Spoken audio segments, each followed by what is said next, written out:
প্রশ্নের সম্মুখে অস্বস্তিতে বিদ্যালয়ের ম্যানেজিং কমিটির সভাপতি ও প্রধান শিক্ষক সহ অন্যান্য শিক্ষকগণ। রায়গঞ্জ মার্চেন্ট ক্লাব নামে পরিচিত রামকৃষ্ণ স্কুলের পাশে মাঠটি আসলে রামকৃষ্ণ বিদ্যা ভবনের মাঠ। মাঠের পরিস্থিতি বর্তমানে গাড়ি পার্কিং ও প্লাস্টিক আবর্জনায় পরিপূর্ণ ও গর্তে ভরপুর। মাঠটিকে কিভাবে সংস্কার করে ক্রিয়া উপযোগী করে তোলা যায় সেই নিয়েই তৎপর হয়েছেন স্কুল কমিটির সভাপতি, প্রধান শিক্ষক ও ক্রিয়া শিক্ষক সহ অন্যান্য শিক্ষকগণ। নিজেদের স্কুলের মাঠ থাকতেও রায়গঞ্জ শ্রী শ্রী রামকৃষ্ণ বিদ্যাভবনে ক্রীড়া প্রতিযোগিতা ভিন্ন মাঠে পয়সা খরচ করে করতে হয়। এই মাঠ সংস্কারের পরিকল্পনায় মাঠ পরিদর্শনে গিয়ে সাংবাদিকদের কি জানালেন স্কুল পরিচালনা কমিটির সভাপতি তপন নাগ ও প্রধান শিক্ষক ও ক্রীড়া শিক্ষক দেখুন। আমার নাম অসিত বরণ গাইন। আমি রায়গঞ্জ শ্রী শ্রী রামকৃষ্ণ বিদ্যাভবনের অ্যাসিস্ট্যান্ট টিচার এবং ফিজিক্যাল এডুকেশন টিচার।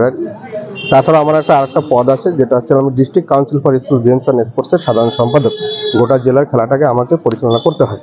সেই ক্ষেত্রে আমি পরিচালনা করতে গিয়ে আমার চোখে যেটা ধরা পড়ছে যে স্কুলের খেলা চালাতে গিয়ে যে মাঠ পর্যাপ্ত পরিমাণ আমাদের জেলাতে নেই তেমন। সেই ক্ষেত্রে আমাদের শহরে এত সুন্দর একটা মাঠ থাকাকালীনও আমরা সেই মাঠটাকে আমরা খেলার উপযুক্ত করে তুলতে পারছি না। আমি বারংবার চেষ্টা করেছি, অনেকবার আমি এর পিছনে নিজে দাঁড়িয়ে থেকে অনেকের সঙ্গে আমার তর্ক বিতর্ক হয়েছে, কিন্তু সেক্ষেত্রে আমি কোনো সুরাহা করতে পারিনি।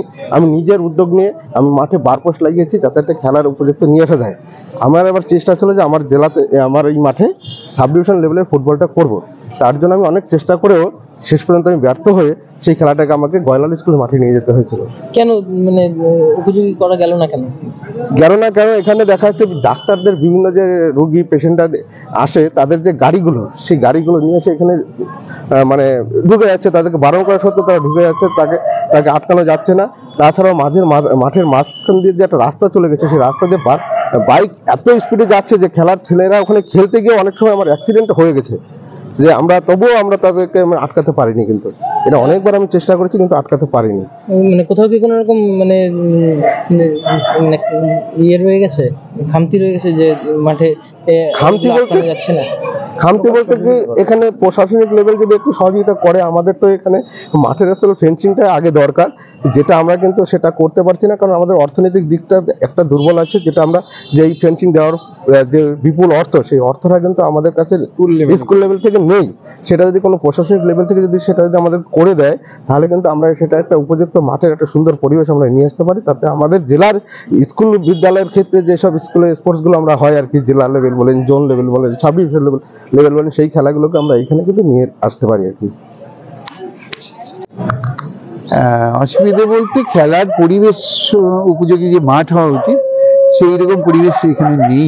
কি রয়েছে, কি কারণে পরিবেশ নেই? সেটা হচ্ছে যে আমাদের যেহেতু বাউন্ডারি ওয়াল নেই এবং এখানে বিভিন্ন ডাক্তারদের পেশেন্ট আছে, সেই পেশেন্ট পার্টি গাড়ি টাড়িগুলো পার্কিং হয়, যেহেতু ফেন্সিং নেই বা মাঠের চারপাশে কোনো বাউন্ডারি ওয়াল নেই, সেই বাউন্ডারি ওয়াল এবং মাঠটাকে যাতে খেলা উপযোগী করা যায় সেই জন্য প্রশাসনের আমরা হস্তক্ষেপ চাইছি এবং পাশে মাননীয় বিধায়ক মহাশয়ের আমরা চাইছি, সাহায্য চাইছি, যাতে মাঠটাকে আমরা আমাদের বাচ্চাদের খেলার উপযোগী করতে পারি।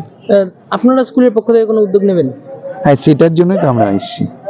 সে বিষয়ে স্কুল থেকে কোনো প্রশাসনের ব্যাপার, হ্যাঁ আমরা প্রশাসনকে জানাচ্ছি বিষয়গুলো। তো মাঠটা যাতে খেলার উপযোগী, সবার সহযোগিতা চাই, সহযোগিতা ছাড়া তো সম্ভব নয়। সকলে আপমন জনসাধারণ সকলের সমস্ত স্টেক হোল্ডারদের আমরা সহযোগিতা চাইছি যাতে মাঠটাকে খেলা উপযোগী করতে পারে।